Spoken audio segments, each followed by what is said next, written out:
Мен Ұлан каналыма қош келдіңіздер.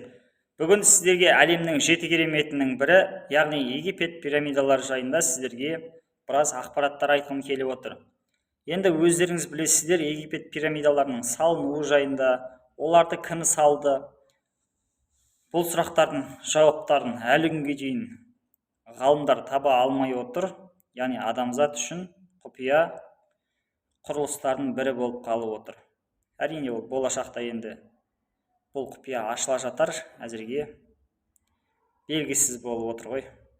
Енді сіздерге айтайын дегенім, осы Египет пирамидаларын зерттеп жүрген ғалымдардың бірі, осы пирамиданың ішіне кірген кезде осындай тоқты өлшейтін құралдардың бірін алып кірген дейді. Енді дәл осындай құрал болмаса да, осыған ұқсас аппараттардың бірін Египет пирамидасының ішіне алып кірген кезде осындай тілшесі орнынан жылжыған дейді.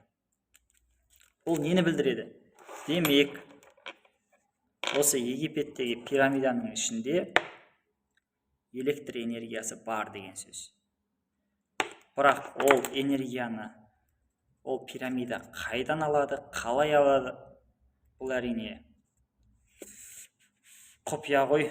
Дегенмен де ғалымдардың болжамдары бойынша аспандағы планеталардан, жұлдыздардан алады деген өздерінің болжамдарын айтуда.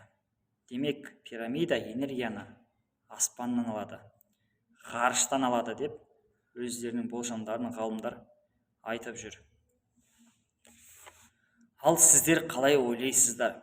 Египет пирамидаларын адам баласы салды ма, жоқ әлде өзге қауым өкілдері салды ма?